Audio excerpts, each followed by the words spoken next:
네, 안녕하세요. 시청자, 구독자 여러분. 오늘의 만나 정승일입니다. 오늘도 우리에게 주신 오늘의 만나는 창세기 1장 26절로 28절 말씀입니다. 하늘 양식 빨리 받으러 가시지요.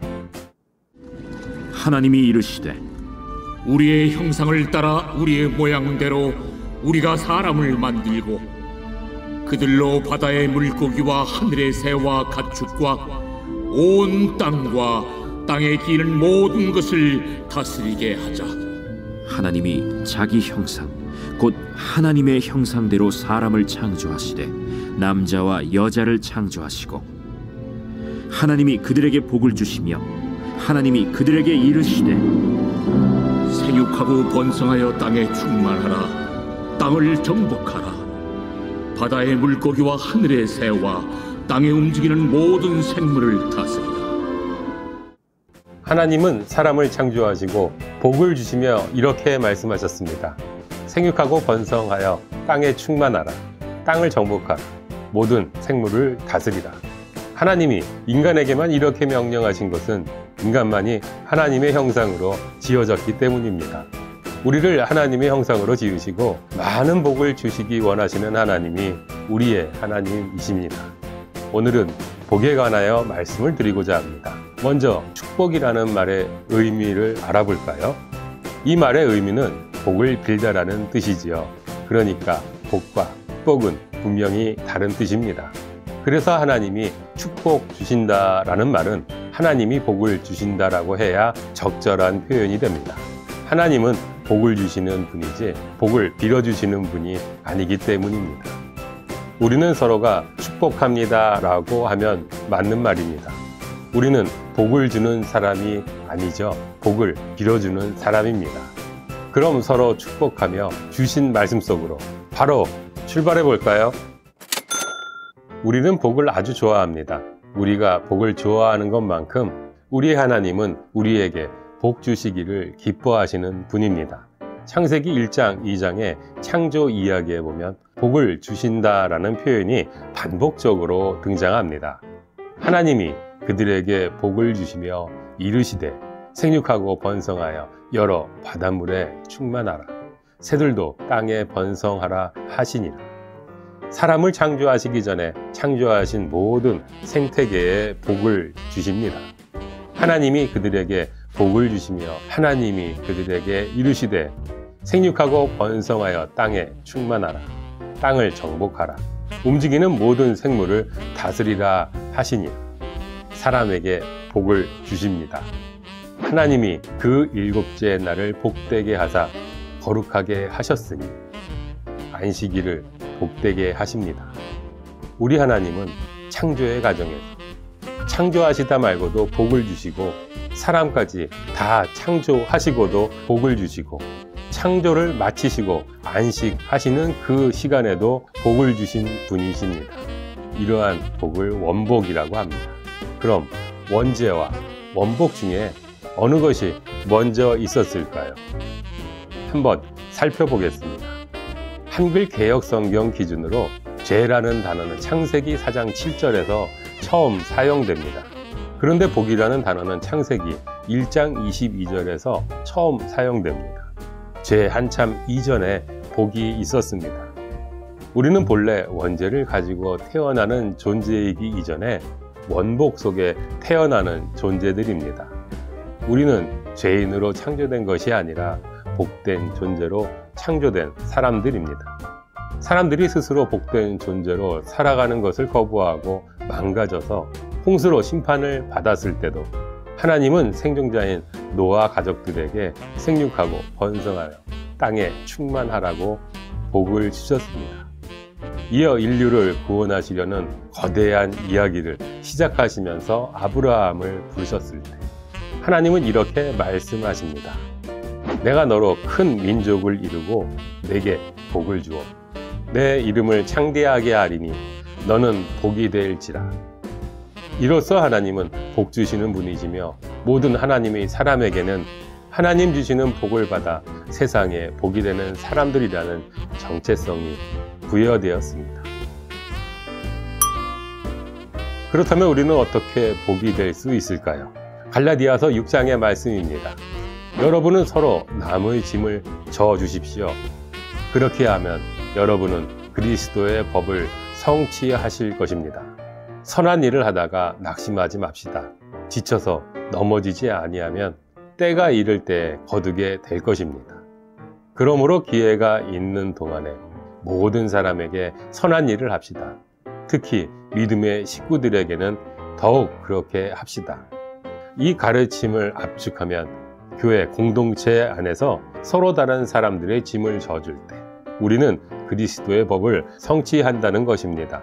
우리가 여러 자리에서 예배를 섬기고 필요한 사역을 섬길 때 우리는 서로에게 복이 되어주면서 그리스도의 법을 성취합니다. 교회는 예수의 몸이기 때문에 우리가 교회에서 다른 사람을 배려하며 친절하게 대하고 도움을 줄 때 우리는 그리스도의 법을 성취하는 것입니다. 히브리서 13장의 가르침입니다. 서로 사랑하기를 계속하십시오. 나그네를 대접하기를 소홀히 하지 마십시오.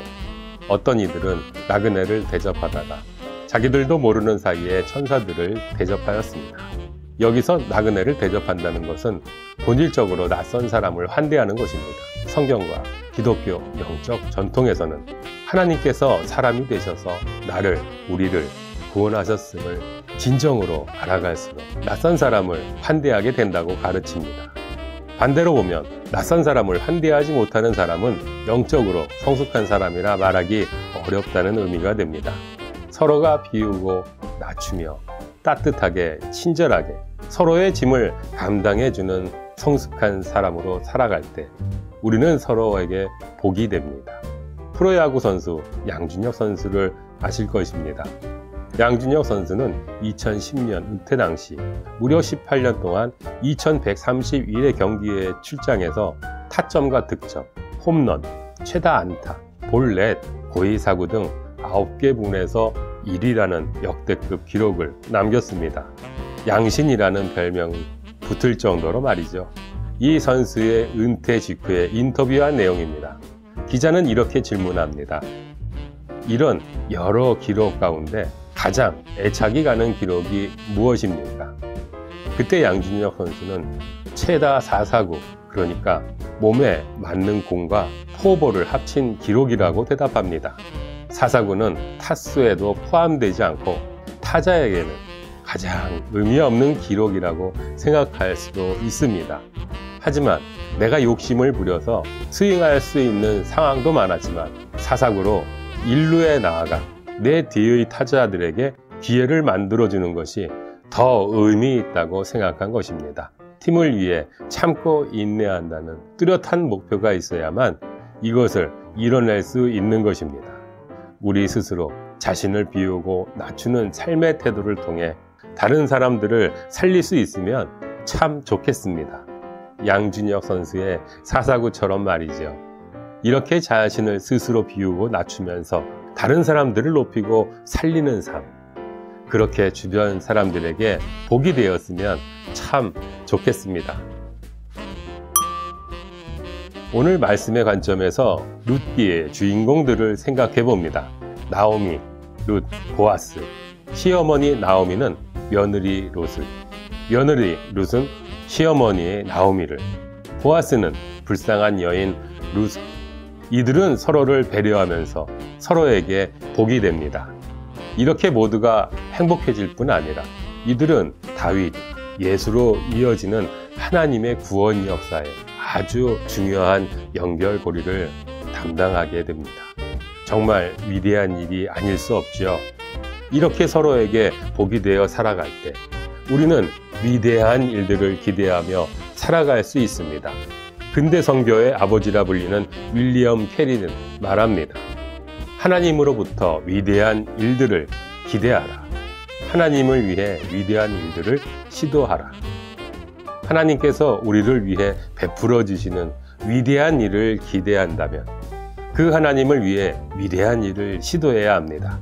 하지만 그 위대한 일은 우리가 서로를 환대하고 서로에게 친절하며 서로의 짐을 함께 나누는 일로 시작됩니다. 그리고 자신의 주변 사람들을 세우고 키우고 살리는 삶을 살아갈 때 우리는 세상의 복이 됩니다.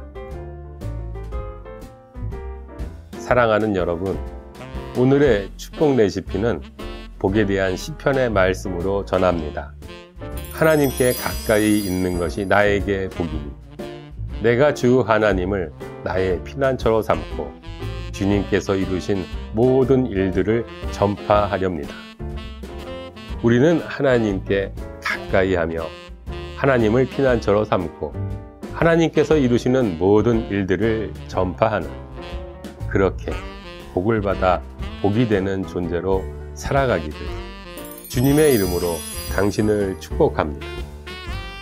세상에 복이 되어 살아가시는 한 주간의 삶이 되시길 소망하고 기도합니다.